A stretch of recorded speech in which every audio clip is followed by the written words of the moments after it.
In this video, I'm going to go over how to do a two-sample t-test for unequal variances given a problem. This is going to be a bit of a long video. There's a lot of different parts to it. The first time through, what I'm going to focus on is just doing the procedure like I always do, with not full explanations of everything. I'm going to come back through and look at some of the details, fill in some gaps. And then finally at the end, when I do it the initial time through, I'm going to do all the calculations using software, which is what I recommend doing. The thing is that if you're only given the summary statistics in one of these problems, if you're only given sample means and sample standard deviations, you can't use RStudio to calculate these p-values and test statistics. And so what I'm going to do at the end is it's kind of the opposite of what I did in the paired t-test video.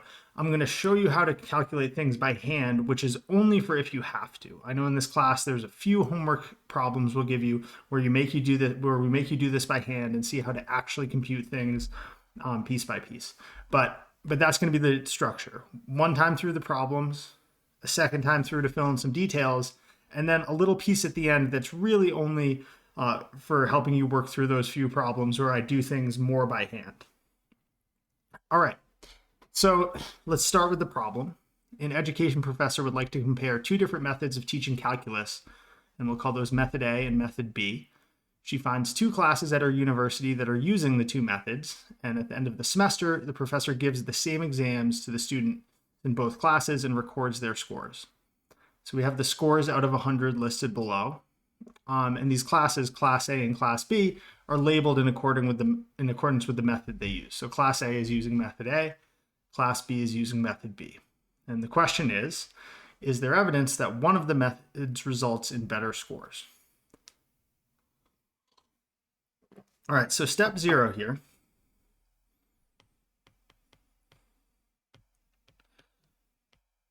is where we figure out what procedure is appropriate. So this is a yes/no question, right? Is there evidence that one of these methods is better? And so it's a hypothesis test.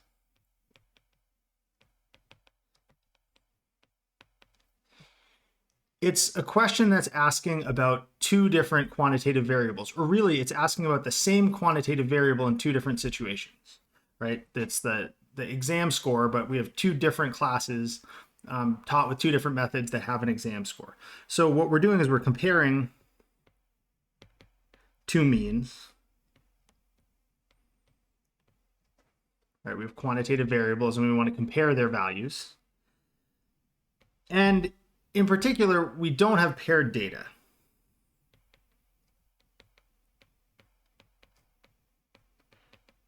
It's actually really obvious in this question that we don't have paired data. If you tried to do a paired t-test, it wouldn't let you. If you tried to do it by hand, it would fall apart. If you tried to do it on software, you'd get an error message. This can't be paired data because these data sets aren't the same size, right? You can see that looking at them. Class B has a lot more students.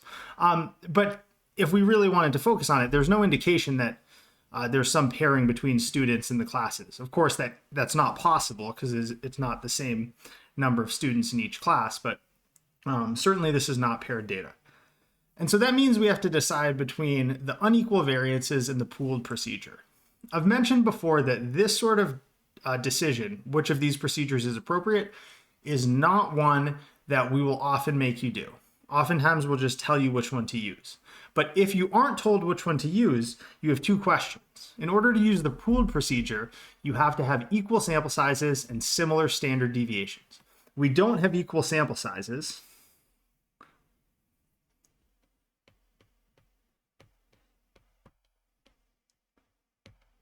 Which means that we definitely have to use the unequal variances procedure. And I'll mention more about this in the pooled video. But it's not that you can't do the pooled t-test when you have different sample sizes. You can't do the paired t-test for sure when you have different sample sizes. It's actually okay to do the pooled t-test with different sample sizes. That would be a situation where I would tell you, hey, do this procedure. But for this class, we've decided how we're going to choose between the two, and are the sample sizes equal? Are the standard deviations similar? Okay, so we're doing an unequal variances hypothesis test. Let's get into our hypotheses. My null hypothesis is going to be that the two classes have the same average test score. And I'm going to write it like this. I'll talk more about this second time through. Note that I can just label these as mu sub A and mu sub B, so I don't have to define them. It's really clear what I'm talking about here. I'm talking about the average score for class A and the average score for class B. And my alternative hypothesis, I'm not given any sort of information that, you know, one of these procedure or one of these methods is expected to be better. And so my alternative is just that their difference is not zero. So those are my hypotheses. For conditions,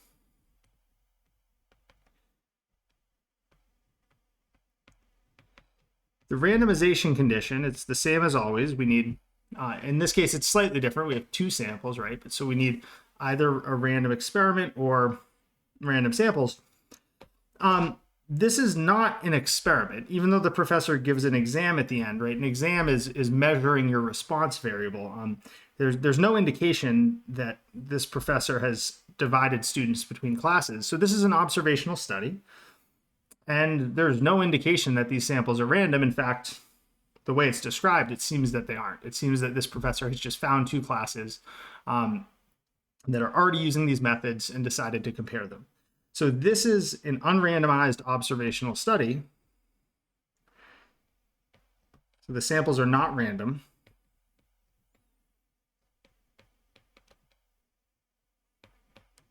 And so this is not satisfied. Now, we don't just get to stop. It turns out that education research is one place where we often have to deal with this, that we don't have random samples. And that doesn't mean we can't do our procedures. I'll talk more about this the second time through. But we definitely don't have randomization satisfied. For independence,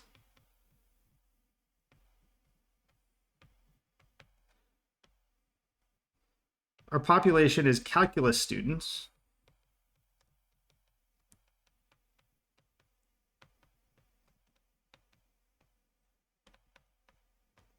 Now, I haven't even counted the sample sizes yet, right? It wasn't told to us. We were just given these numbers. Doesn't matter, though, right? Calculus students is a very large population. Our total sample size, that is the total size between the two,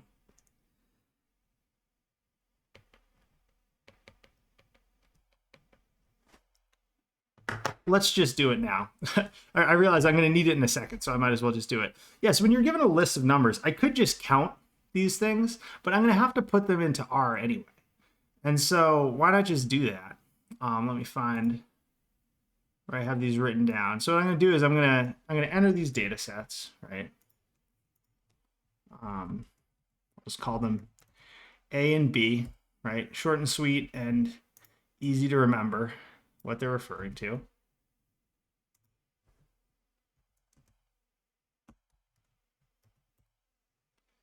All right, so I've got my data sets entered, and I'm being lazy. I don't want to count them.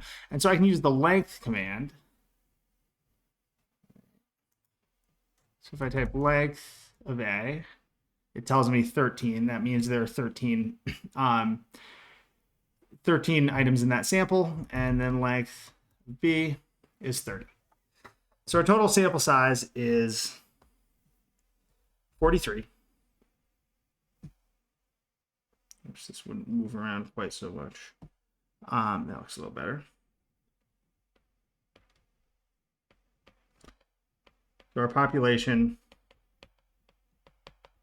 is certainly more than 10 times the sample.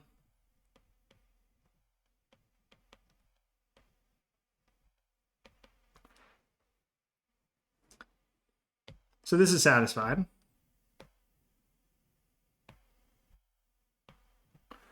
Check mark. And then we have our condition on data. And our condition on data is the same as it is for any other t-test, except that we have to check two data sets and we have to use the sum of the sample sizes. So sum of sample sizes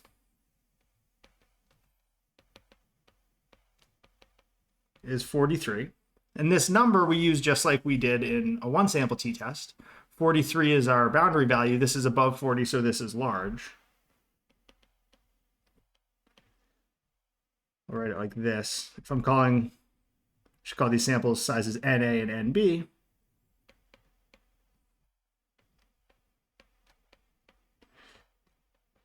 So when we have a large sample size, skew is not an issue. All we need to check for is extreme outliers.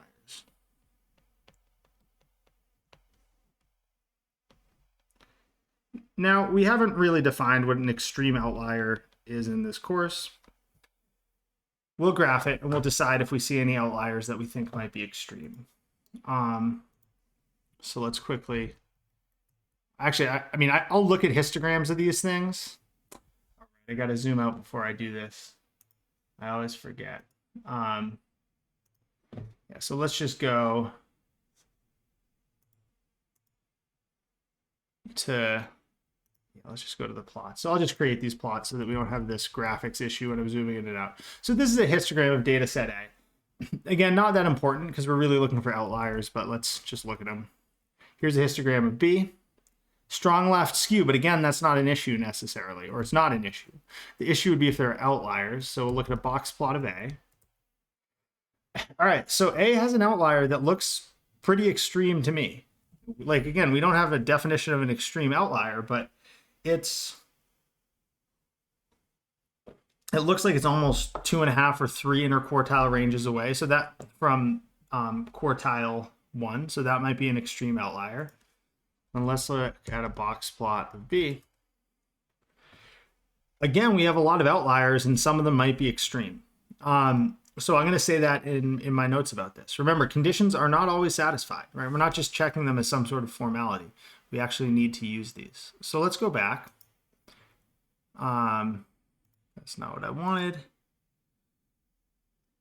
No, that's what I wanted. Let's go back here and let's get our zoom right again.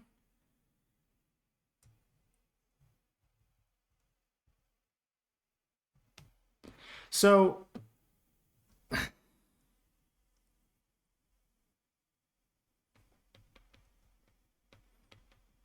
both data sets have outliers. And I would say that those largest outliers seem to be extreme. So I'll say something like each has, in my judgment, one extreme outlier. So this is not satisfied.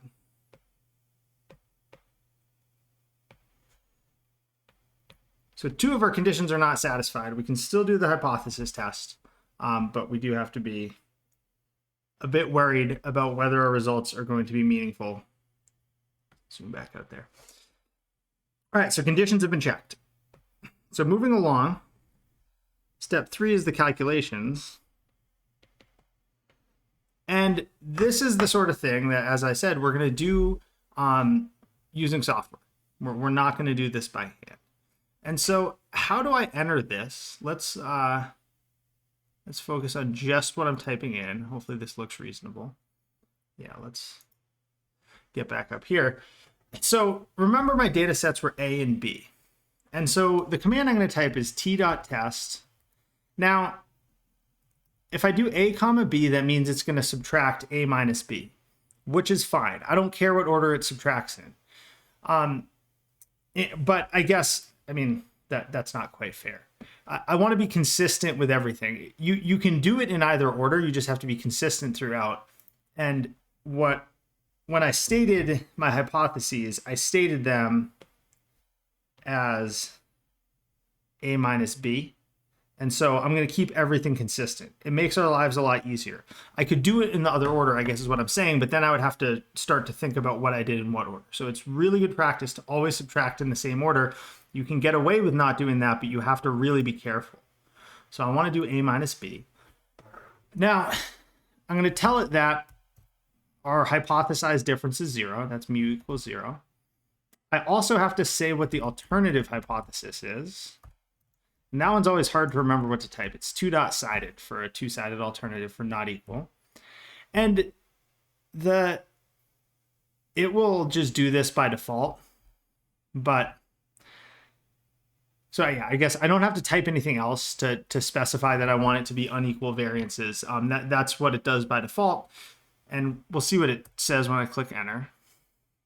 So it's upset about Oh yeah, it's upset about the graphics, but that's not a big issue. So this is the output that we get. It says we have a Welch two-sample t-test. And this is definitely an unequal variances test. The thing I notice here, and we'll talk about this later, is that I got a fractional degrees of freedom. And so that's a good sign. If you're doing an unequal variances test, unless something weird happens, you should get a fraction. All right, so these are the numbers we're going to use. These should be correct. We got a t-value of 1.46, and so I'll write that down, even though you can't see what I'm writing. So we used software, and I got a t-value of 1.46, and I got a p-value of 0.1522. And I'll write it down, although I don't need it. I have these degrees of freedom, this kind of mysterious decimal point degrees of freedom of 40.987. And then I'm given a bunch of other stuff that I don't need. All right, so we did our calculations. Relatively straightforward once you know what to type. All right, so I don't want this warning message. It bothers me, so we'll get it out of the screen. All right, so here we go. We just calculated this stuff using software, and we just wrote it down. So that's all well and good. And we can write our conclusion. Actually, I'll just start on a new page.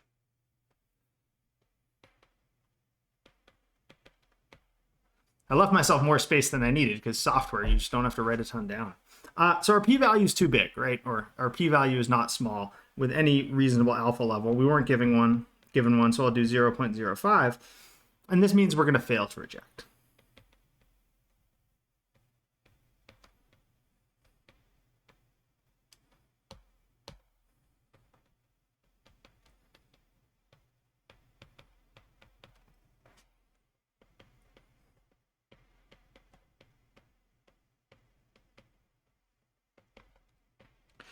So we're going to fail to reject the null hypothesis. What does that mean in this problem's context? Well, the null hypothesis was that, in fact, these two classes would have equal average scores for a full population. So we failed to reject that. Our alternative was that they'd be different. And when we fail to reject, what we conclude is that we don't have evidence of the alternative, which is not the same as saying that the null is true. So we don't conclude that the two methods are equivalent. What we conclude is that we don't have strong evidence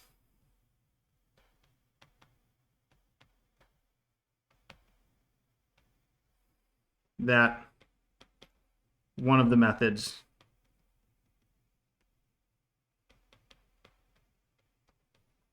results in higher test scores than the other.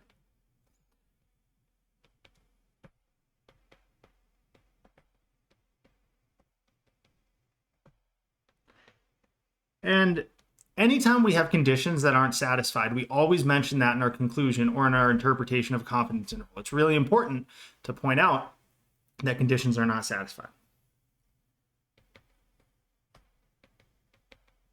Since this was or maybe I'll say something like this. Since samples were not random,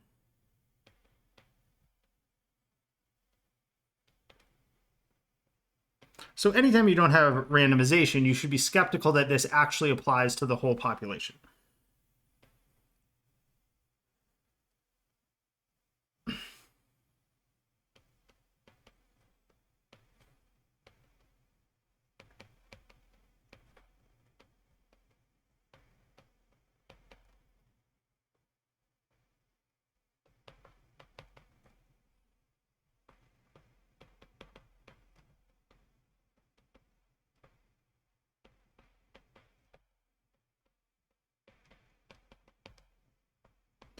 We also, so we need another sentence, we also didn't have the condition on data satisfied. We had extreme outliers. And when you have a condition on data that's not satisfied, this means you have to be a little skeptical of your p-value. The p-value is supposed to be the probability that you would get results like this if the null hypothesis were true. But if you actually have a bunch of outliers or strong skew with smaller sample sizes, it may mean that this probability is not really being calculated correctly. We also should not take, or maybe not consider this p-value to be overly exact.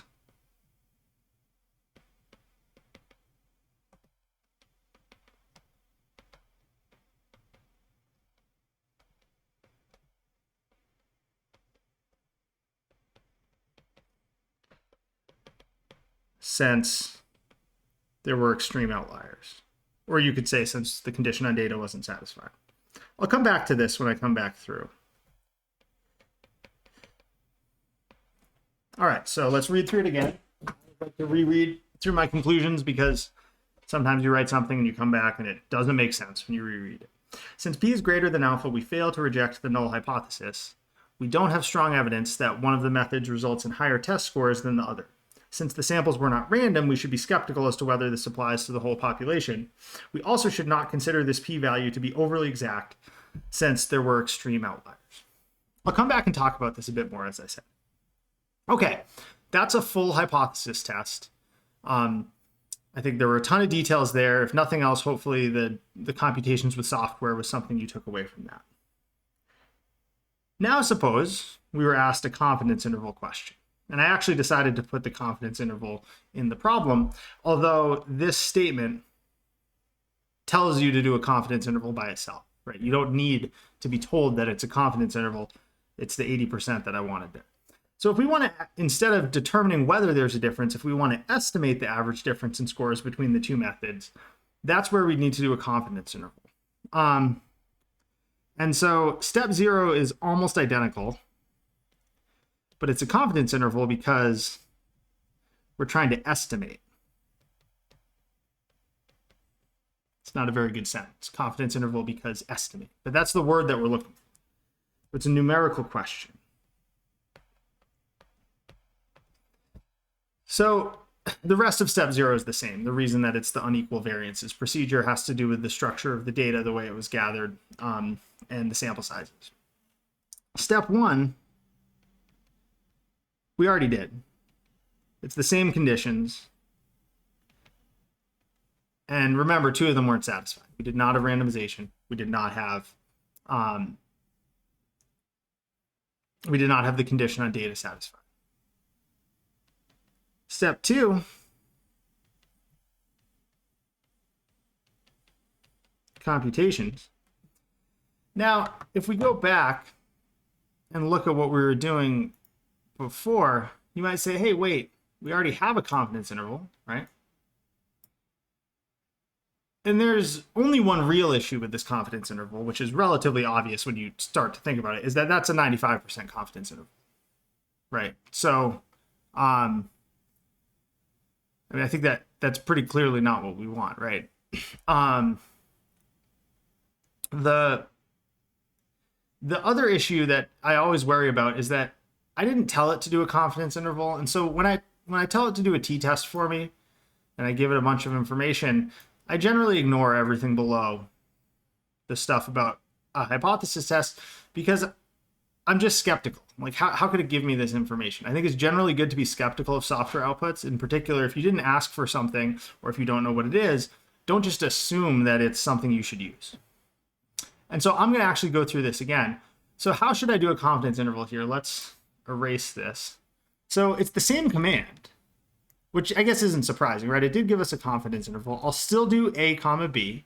Just remind myself I'm subtracting in the order a minus b.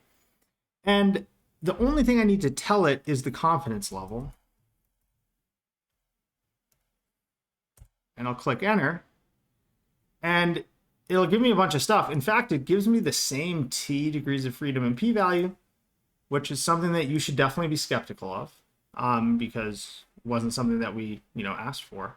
But it does give me a confidence interval. And so my 80% confidence interval is here. And so I'll write it down.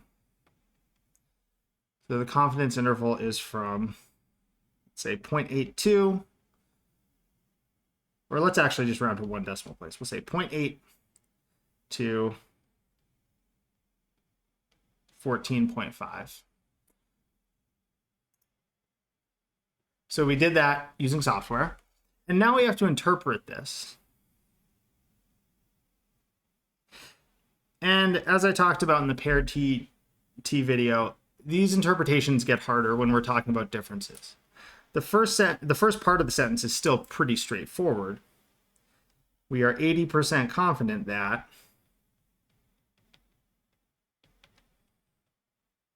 and then we have to decide what we're confident of. And we're talking about the difference in average scores A minus B. So we're talking about how much better people do using method A on exams than using method B.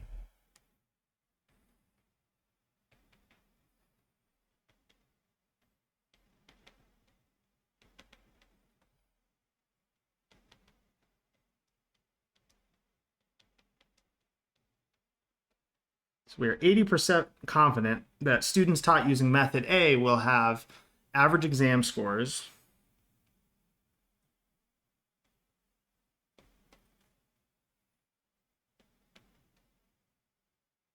between 0.8 and 14.5 points higher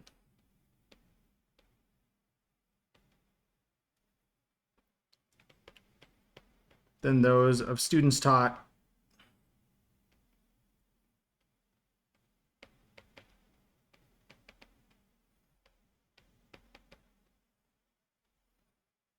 using method B.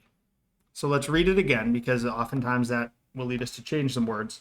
We are 80% confident that students taught using method A will have average exam scores between 0.8 and 14.5 points higher than those of students taught using method B. Sounds decent to me. Again, we should add sentences. I'm not going to fully write these out, maybe. Or maybe I should. I could be super lazy here. All right, let's go ahead and copy this sentence. Right, the same warnings apply. Right? Since the samples were not random, we should be skeptical as to whether this applies to the whole population. We should also, well, p-value doesn't make sense here. So what is it that's not going to be overly exact? Well, it's going to be this confidence interval. Or let's phrase it slightly differently. One way to think about this is that an 80% confidence interval should be wrong 20% of the time and right 80% of the time, right? The true difference should be contained in the confidence interval that percentage of the time. We should also not consider this to be an exactly 80% confidence interval, since there were extreme outliers. So that's one way to think about it, is that we can't be actually this sure about how often this would be wrong, given the fact that we had some extreme outliers and did not satisfy the condition on data. All right, so I just worked through a confidence interval and a hypothesis test. Scrolling back to the beginning, what do I want to emphasize here? Okay, so in terms of this deciding between the two procedures, I'll talk about it more in the pooled video, because that makes more sense, where I actually am explaining why you can use that procedure. The thing to remember is that we have two things. We have what we're doing in this class, which is if I ask you to decide, we need equal sample sizes and similar standard deviations. But in reality, the pooled procedure actually is useful in other situations, and sometimes we'll just tell you to do it, even though it doesn't meet that criteria. But if you have to decide for your own, that's what you should use. All right, in terms of hypotheses, if you can label your means using something from the problem, in this case, A and B is pretty good, that's nice. That way it's really clear what they're referring to. If there's no good way to do that, just define what they are, right? You could say, oh, mu sub A equals the average population test score for classes using method A. All right, so in our conditions, the things to remember, randomization and independence are basically the same, except that we have two samples. And one thing in independence that is not present in this problem is that we can have two populations, right? For instance, let's say we wanted to compare how some cholesterol drug worked on men and on women. And so we were comparing a sample of men and a sample of women and testing the cholesterol drug on them. We would have two different populations, right? It would be adult men with high cholesterol and adult women with high cholesterol. And so if we have two different populations, it's the same condition, but for both populations, right? We would need to check that each population was much larger than the corresponding sample. Conditions on data, we have to check two things, right? We have to check each data set, but the boundary value is the sum. So we add together our sample sizes to determine whether we're small, medium, or large. We use software to compute this. I'm not going to go back and look at that software, but again, make sure that when you look at the software that you're really pulling out the right pieces of information and then you're not using something that you don't know what it is. And then in our conclusion, we failed to reject the null hypothesis. And when we fail to reject, we don't conclude that the null is true. We just don't have evidence against it. So that's this second sentence. So we always have these first two sentences. And then when conditions aren't satisfied, we need to include some sort of reference to that, because that should go into our conclusion, the fact that this might not be super accurate. And so when we have non-random samples, the question is, does this apply to the whole population, or if we had an unrandomized experiment? And when the condition on data isn't satisfied, the thing it affects is the accuracy of that p-value. Now in this problem, because we failed to reject, these things are maybe less important to mention, because when you fail to reject, you're not really concluding much, right? All we're concluding is that we don't have evidence of anything. And then we're qualifying our lack of evidence by saying that we shouldn't read too much into it. It's still good to write, but it's more important to have, this second half here when you reject it, because that's where you actually made a claim. And you want to then say, look, I claimed that this thing was true. However, we should be worried about the fact that there wasn't randomization or something like that. In terms of the confidence interval, there's not a whole lot more to say, I don't think, other than, yeah, I don't think there's a whole lot more that I wanted to say there. So hopefully that made sense. Now I'm going into the last part of the video. I know this is a long video. This last part, again, is not to be done unless you need to. I could have sworn I gave myself a fourth page here to do some extra work. But I have the space here. So let's calculate t by hand.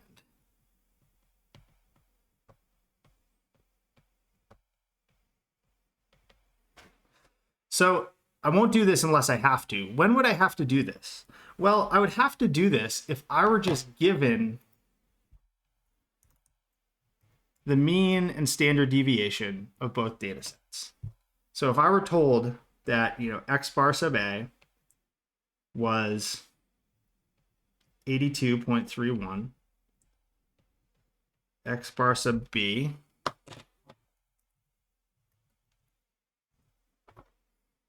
was 74.67,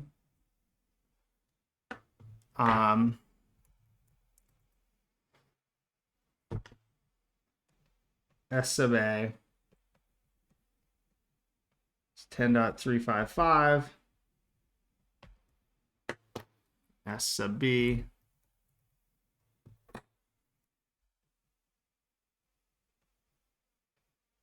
is 23.989. So if I'm just given the summary statistics, and I also need the sample sizes, and so we had n sub A is 13, and n sub B is 30. I can actually calculate t. And the way I calculate it is it's this kind of awful looking formula. It's not too bad, I guess. It's not as bad as what you'll see in the pooled t video. And my standard error, this estimate of the sampling, or the standard deviation of the sampling distribution, is the square root of your first standard deviation squared over your first sample size plus your second standard deviation squared over your second sample size. And so we can put all these numbers in here.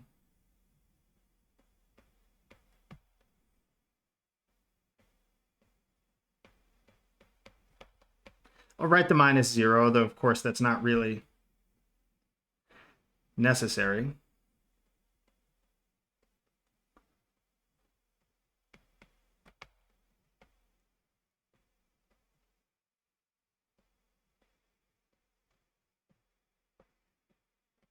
And I'm actually going to calculate this thing on its own because we're going to use it again when we do a confidence interval. And so I don't feel the need to redo it.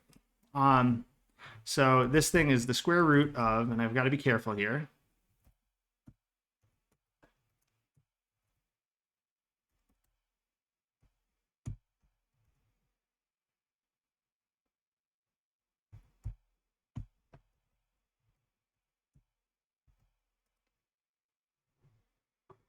So this number is, I'll leave a lot of decimals because I really want to be careful about rounding error.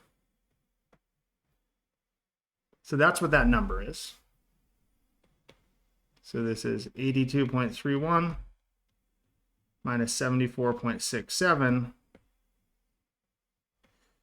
And again, I usually recommend entering everything all at once, but especially your first time through this sort of thing, it can be really useful to try to avoid an error in typing stuff in, to not do that, to do things kind of piece by piece.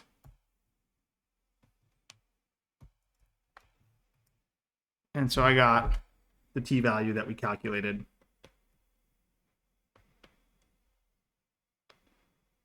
.459, let's say. And what did we actually get?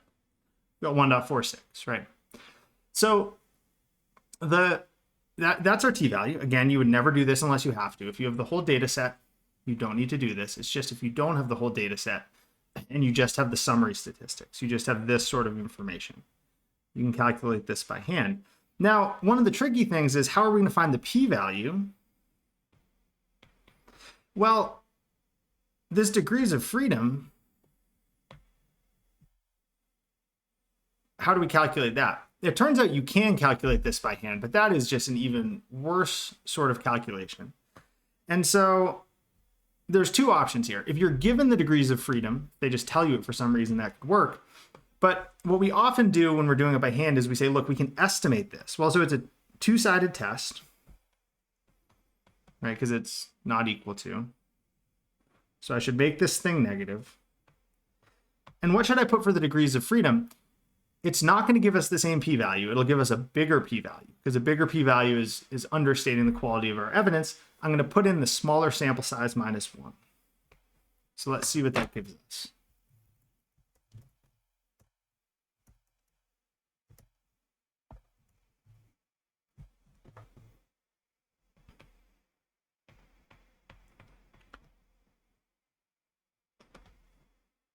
And so notice, this is not the same p-value, right? This t-value is the same. Any difference was just due to rounding error. This p-value is decently far off from what we calculated, right? It's 0.02 off or something. And so note, this is an estimate. So this is the second reason not to do it by hand. It's not just harder to do. You can't actually get the right answer doing it this way. And it's always bigger than p.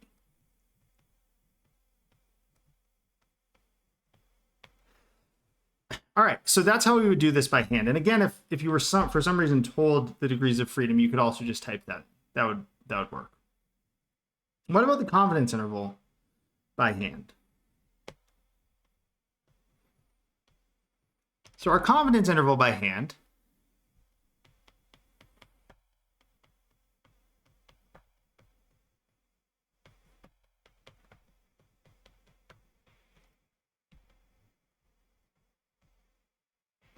it's going to involve this number again, which is why I worked it out, right? So it's whatever the difference is that we measured, plus or minus t star times this number.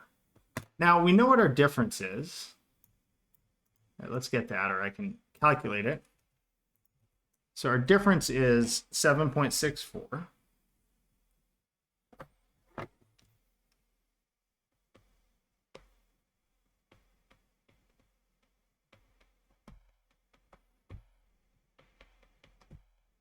And this number we figured was what? 5.2374.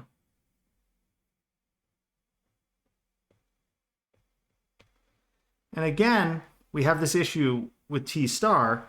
What we want to type in is QT of, well, if it's an 80% confidence interval, we need to type 0.9, right, between 10th and 90th percentile. Well, what should we do for degrees of freedom?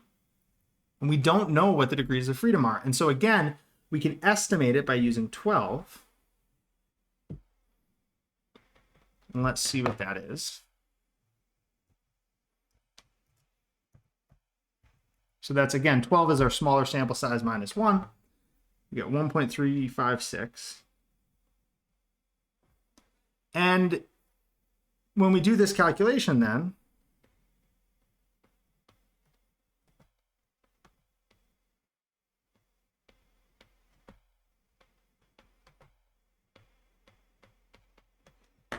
what we'll get, let's do the minus first.